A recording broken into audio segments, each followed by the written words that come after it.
اور اوننے کے بعد اچھا یہاں یہ ابو طالب پڑھ رہے تھے، حضرت ابو طالب، یہاں یہ کالی کملی سے مجھے ایک شعر یاد آیا، کیا بتاؤں حق سے کیا رشتہ ابو طالب کا ہے، کیا بتاؤں حق سے کیا رشتہ ابو طالب کا ہے، حق علی ہے اور علی بیٹا ابو طالب کا ہے، حق علی ہے اور علی بیٹا ابو طالب کا ہے، ایک بھتیجا ایک بیٹا ایک بہو دو نور عین۔ چادر میں کتنے آئے تھے؟ 5 آئے۔ ایک بھتیجا ایک بیٹا ایک بہو دو نور عین، چادر تطہیر میں کنبہ ابو طالب کا ہے، چادر تطہیر میں کنبہ ابو طالب کا ہے، بدر سے لے کر زمین کربلا تک دیکھ لو، خون کتنا ہی بہا حق پر ابو طالب کا ہے، خون کتنا ہی بہا حق پر ابو طالب کا ہے۔ ابو طالب مومن نہیں تھے، مڑ کون مومن ہے؟ لوگ ابو طالب تھے ایمان تھے، گلہ کی دسیے تھے کی نہ دسیے۔ بہرحال سرکار نے جب ان کو کالی کملی میں اوڑھ دیا تو اس وقت پھر دعا کی، اللہم ہاؤلائی اہل بیتی، یا اللہ یہ میرے اہل بیت ہیں، انہیں ایسا پاک رکھ جیسا پاک رکھنے کا حق ہے۔ پھر اللہ نے اتنا پاک کیا، حضور نے فرمایا میری مسجد نبوی میں کوئی بھی جنبی حالت میں داخل نہیں ہو سکتا، جس پہ غسل فرض ہو جائے مسجد میں داخل نہیں ہو سکتا جب تک پاک نہ ہو جائے، غسل نہ کر لے۔ لیکن فرمایا میں محمد، میرا علی، میری فاطمہ، میرا حسن، میرا حسین، ہم پانچوں جس حالت میں چاہیں مسجد سے گزر سکتے ہیں کہ ہم پاک ہی پاک ہیں۔ سبحان اللہ، کیا بات، کتنا پاک کیا اللہ نے اس گھرانے کو۔ پھر کتنی پاکیزگی دی، ظہر کی نماز کے بعد سیدہ فاطمہ نے امام حسن کو جنم دیا۔ کس نماز کے بعد؟ ظہر کی نماز کے بعد سیدہ کائنات نے امام حسن کو جنم دیا، اور عصر کی نماز سیدہ نے مصلی پہ بیٹھ کے ادا فرمائی۔ ظہر کے بعد امام حسن کو جنم دیا اور عصر کی نماز سیدہ نے مصلی پہ ادا کی۔ عرض کیا گیا یا رسول اللہ فاطمہ نے نماز پڑھ لی جبکہ اس نے آج ہی بچہ جنم دیا ہے، تو فرمایا اس لیے کہ اللہ نے میری بیٹی کو پاک ہی پاک فرما دیا، نجاست ان کے قریب نہیں جا سکتی۔ اتنا پاکیزہ گھرانہ جنہیں میرے نبی چوما بھی کرتے تھے سونگا بھی کرتے تھے، دونوں کو جھولی میں بٹھاتے، چومتے بھی تھے سونگتے بھی تھے۔ یہ وہ نبی ہے جس کے اپنے پسینے سے خوشبوئیں آتی ہیں، کیا اسی کو کسی اور کو سونگنے کی ضرورت ہے؟ یہ بس نہیں ہوئی۔ پوچھا گیا یا رسول اللہ آپ انہیں سونگتے ہیں؟ فرمایا ہما ریحانتا یا من الدنیا، یہ میری دنیا کے 2 پھول ہیں۔ سبحان اللہ، لوگوں کو خوشبو کی ضرورت ہو تو وہ پھولوں کو سونگا کرتے ہیں، جب محمد کو خوشبو کی ضرورت ہوتی ہے تو حسنین کو سونگا کرتا ہے۔ سبحان اللہ، یہ میری دنیا کے 2 پھول ہیں، سونگا کرتے تھے۔ اور جب امام حسین شہید ہو گئے نا جب، تو آپ کی قبر انور بنا دی گئی، تو عباسی حکومت نے آپ کی قبر پہ بھی ظلم کیا۔ لوگ جاتے تھے زائرین، آج بھی جا رہے ہیں زائرین حسین، اللہ لے جانے میں بھی ایک حاضری دیتی ہے تو سارے گئے کرو، سارے گئے کرو، وہاں حاضری دو کسی نہ کسی طرح جیسے بھی ہو سکے۔ تو زائرین آنے لگے امام کی قبر پہ، تو عباسی حکومت کو خطرہ محسوس ہوا، انہیں غصہ آیا تو انہوں نے امام حسین کی قبر پہ حل چلوا دیے۔ حل، رسول کے بچے کی قبر پہ بھی ظلم ہوا، حل چلا دیے قبر پہ اور پانی چھوڑ دیا، اور 40 دن اس طرح جیسے بڑی پئی ہے واقعے پانی چھوڑ دیتا گیا، 40 دن تک امام کی قبر پہ پانی چھوڑا گیا اور مٹی برابر کر دی گئی تاکہ پتہ ہی نہ چلے کہ قبر حسین کہاں ہے۔ لیکن کیا وہ مٹنے کے لیے آئے ہیں؟ نہ یزید کا وہ ستم رہا، نہ زیاد کی وہ جفا رہی، بس رہا تو نام حسین کا جسے زندہ رکھتی ہے کربلا۔ بس رہا تو نام حسین کا جسے زندہ رکھتی ہے کربلا۔ حسین مٹنے کے لیے تو آئے ہی نہیں۔ قبر پہ پانی چھوڑ دیا گیا، 40 دن قبر پہ پانی چھوڑا رہا، اپنے تئیوں قبر نو مٹا گئے، بھئی مٹ گئی قبر، اب پتہ ہی نہیں چلے گا۔ جب وہ چلے گئے نا، پانی خشک ہوا تو قریب ایک قبیلہ تھا، قبیلہ بنو اسد، وہ آج بھی بیٹھا ہے، وہ قبیلہ آج بھی ہے ادھر، میں نے ان کے مکانات بھی دیکھے، ان تو پورا شہر بنیا پیا سارا۔ تو قبیلہ بنو اسد، ان کا ایک آدمی آیا اور آ کے نا اندازہ لگا کے زمین سے قبر حسین ڈھونڈنے لگا، اور اس کے ڈھونڈنے کا طریقہ کیا تھا؟ کہنے لگا حضور نے فرمایا تھا یہ میری دنیا کے پھول ہیں، اور سارے پھول مرجھا سکتے ہیں، محمد کے پھول نہیں مرجھا سکتے۔ سارے پھولوں کی خوشبو میں کمی آ سکتی ہے، پر محمد کے پھولوں میں کمی نہیں آ سکتی۔ اب زمین سے مٹی اٹھائی، ایک جگہ سے سونگی رکھ دی، دوسری جگہ سے اٹھائی سونگی رکھ دی، تیسری جگہ سے اٹھائی سونگی رکھ دی، ایک جگہ سے اٹھائی نا مٹی تو اسے خوشبوئیں آنے لگی۔ کہنے لگا واللہ ھذا قبر الحسین، اللہ کی قسم یہ ہے قبر حسین۔ لوگوں نے کہا تجھے کیسے پتا چلا؟ کہا نانے کی قبر پہ جاؤ تو خوشبو آتی ہے، نواسے کی قبر پہ آؤ تو خوشبو آتی ہے۔ حسین منی وانا من الحسین، نہ محمد کی خوشبو ختم ہو سکتی ہے نہ حسین کی خوشبو ختم ہو سکتی ہے۔ انما یرید اللہ، اللہ فرماتا ہے محبوب تیرے گھرانے کو ہم نے پاک فرمایا ہے۔ یہ تو وہ ہستیاں ہیں جن کے ساتھ کوئی دشمن بھی اگر تعلق رکھتا ہے تو وہ بھی نوازا جاتا ہے۔ اپنوں کی تو بات ہی کچھ اور ہے، اپنوں کی تو بات ہی کچھ اور ہے۔ دیکھو بھائی، تیمور بادشاہ، تیمور لنگ سمرقند کا بادشاہ تھا، اور اس نے دنیا کا چوتھا حصہ فتح کیا ہے۔ دنیا کا چوتھا بڑا فاتح کون ہے؟ تیمور۔ دنیا کا سب سے بڑا فاتح چنگیز خان، اس نے زیادہ علاقہ فتح کیا، چنگیز خان۔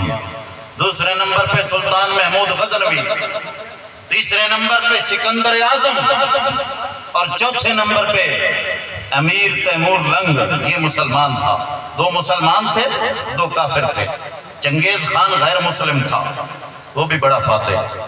سکندر اعظم غیر مسلم تھا، وہ بھی بڑا فاتح۔ محمود غزنوی مسلمان تھا، اور امیر تیمور لنگ یہ مسلمان تھا۔ امیر تیمور لنگ دی قبر اتھو سدھی نے بالکل یہاں سے افغانستان، اس کے اوپر سے اگر گزر جائے نا افغانستان کے اوپر سے تو سیدھا سمرقند ہے، یہاں بخارا سمرقند، یہ ازبکستان کا شہر ہے جہاں تیمور کی قبر ہے۔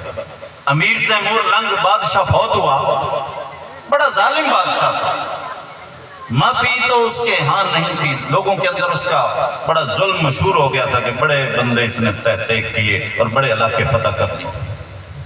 جب مر گیا نا، یہ قیمتی بات ہے سننے کی، لکھنے والا کوئی عام مولوی ہوتا تو میں شاید اس پہ غور نہ کرتا۔ لکھنے والا اہل سنت کا امام، امام کعبہ ابن حجر مکی ہے۔ ابن حجر مکی اہل سنت کا امام، امام کعبہ، چھوٹا بندہ تو نہیں لکھن والا، وہ لکھتا ہے کہ جب تیمور مر گیا نا تو ایک قاری صاحب اس کی قبر سے گزرتے تھے، راہ تے آئی قبر قاری صاحب سے، تو جب بھی اس کی قبر کے پاس سے گزرتے نا تو قاری صاحب کو غصہ چڑھ جاتا، وہ تیمور کی قبر پہ کھڑے ہو کے عذاب کی آیتیں پڑھتے، کہ تجھے پتہ چل جائے گا تو نے دنیا میں جو ظلم کیا یہ ہے عذاب، خذوہ فغلوا ثم الجحیم صلوا، یہ آیتیں پڑھن کھڑو کے۔ ایک دن ایک رات وہ قاری صاحب سوئے، اس نے خواب دیکھا کہ میرے محمد کا دربار سجا ہے، سبحان اللہ، میرے آقا کا دربار سجا ہے، اور امیر تیمور لنگ حضور کے قدموں سے لگا بیٹھا ہے۔ واہ واہ، سمجھو ہے بادشاہ وقت امیر تیمور لنگ، جسے دنیا بہت گندا، ظالم، فاسق، فاجر جو بھی کہہ لو کہتی تھی، وہ قاری بھی اس کی قبر پہ کھڑے ہو کے غصہ نکالتا تھا، لیکن اسی قاری قرآن نے خواب دیکھا کہ امیر تیمور لنگ حضور کے قدموں سے لگا بیٹھا تھا۔ اب وہ قاری صاحب کہتے ہیں مجھے بڑا غصہ آیا، میں کہتا تیمور تو مینوں اپنی قبر چ نہ بھوندا تے تو اج حضور دے قدماں نال لگا بیٹھا، تو مجھے اپنی قبر میں نہیں اچھا لگتا تھا، تو یہاں بھی پہنچ گیا، نکل یہاں سے، تیرا کیا کام؟ یہ تو دربار محمد ہے، یہ تو دربار رسالت ہے، یہاں تیرے جیسے ظالم کی جگہ نہیں ہے۔ قاری آندا میں حضور دے قدماں نالوں نا تیمور نو اٹھانا چاہیا، یار قاری سعید ہے ایک کدوں سمجھ آونی مولویاں نو کہ حضور دے ہی دربار دا ادب نہیں کریں گے، نہیں سمجھے؟ یہ حضور دے قدمی لگا بیٹھا تے تینوں اٹھاون دی لوڑ کی پئی کھڑی ہے، نہیں سمجھے؟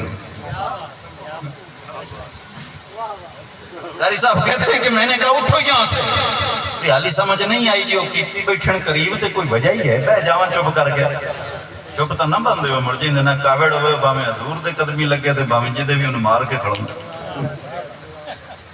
اب اس پہ غصہ تھا، اس لیے کہا میں نے پکڑا، میں نے کہا اٹھ یہاں سے، یہ تو دربار محمد ہے، یہاں تیرا کیا کام؟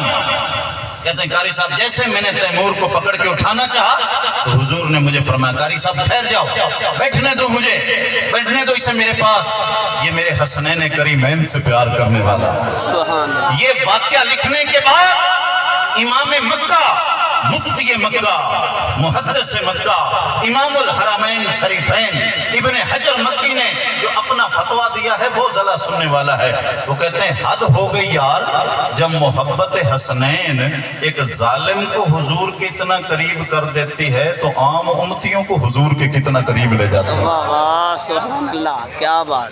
یاد رکھ لو ساتھیو، حضور کی نگاہوں میں مقام اور جگہ بنانے کے لیے محبت حسنین ہونا ضروری ہے۔ سبحان اللہ، محبت اہل بیت، محبت علی، سیدہ زہرا کا حیا اور ان کی چوکھٹ، یہی چیزیں ہیں جو دربار رسالت کے قریب کر سکتی ہیں۔ سبحان اللہ، جو ان سے دور ہوا وہ محمد سے دور ہو گیا، جو ان کے قریب ہوا وہ حضور کے قریب ہو گیا۔ سبحان۔ دیکھو حضور نے حضرت خالد بن ولید کو بھیجا ایک لشکر میں، خالد بن ولید بھی صحابی ہے، ایک صحابی اور ساتھ گئے جن کا نام تھا بریدہ، کیا؟ بریدہ، حضرت بریدہ۔ انہوں نے جا کر ایک جنگ فتح کیا، علاقہ فتح کیا، مال غنیمت آیا پیا۔ اب خالد نے لکھا کہ جی فتح ہو گئی ہے تو کوئی بندہ بھیجو جی آ کے مال غنیمت بنڈے۔ حضور نے مولا علی کو بھیج دیا۔ سبحان اللہ، کن کو بھیجا؟ مولا علی کو۔ جب مولا سرکار پہنچے نا تو آپ نے مال غنیمت تقسیم فرما دی۔ آپ اپنے شان کے ساتھ تقسیم فرمایا کرتے تھے، ٹھیک ہے نا؟ آپ کا پوائنٹ آف ویو اور ہوتا تھا، اپنے قرآن و سنت سے جو بہتر سمجھتے تھے اسے اختلاف ہو سکتا تھا لوگوں کے اندر۔ دیکھو نا، جیسے حضرت عمر کے پاس ایک عورت لائی گئی جی اس نے زنا کیا، حضرت عمر فرمایا مارو انہوں سنسار کر دو۔ حضرت مولا علی بیٹھے تھے، امیر المومنین مارنا نہیں ہے، انتظار کریں، ہو سکتا ہے اس کے پیٹ میں بچہ ہو، اگر وہ ہوا تو اس کے ناحق قاتل ہوں گے آپ۔ کیا بات! یہ علی دا پوائنٹ آف ویو ہے، کیا سمجھے نا جی؟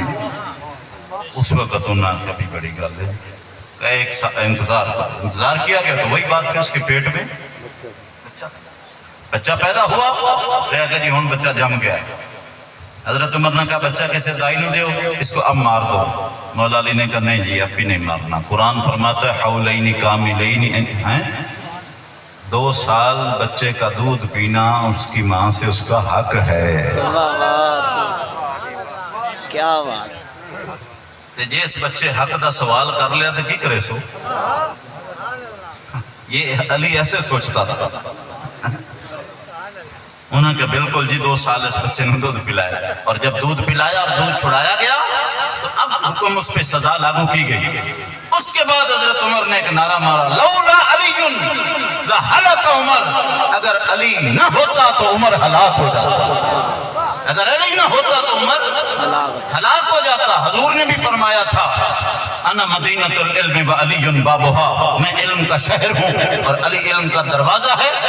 اور کسی صحابی نے ممبر پہ یہ بیٹھ کے نہیں فرمایا کہ مجھ سے پوچھو سوائے مولا علی کے، آپ نے ممبر پہ بیٹھ کے فرمایا مجھ سے پوچھو، قرآن کے متعلق پوچھو، وہ آیت زمین پہ اتری ہے یا پہاڑوں پہ میدانوں میں اتری ہے یا صحراؤں میں، وہ دن کو اتری ہے یا رات کو اتری ہے، میں قرآن کا ظاہر بھی جانتا ہوں، قرآن کا باطن بھی جانتا ہوں، قیامت کی صبح تک جو ہونے والا ہے وہ پوچھو، علی ممبر پہ کھڑے ہو کے تمہیں بتایا۔ ہائے ہائے سبحان اللہ، یہ شان صرف نعرہ تکبیر، ہاتھ اٹھا کے نعرہ رسالت، نعرہ حیدری، نعرہ غوثیہ۔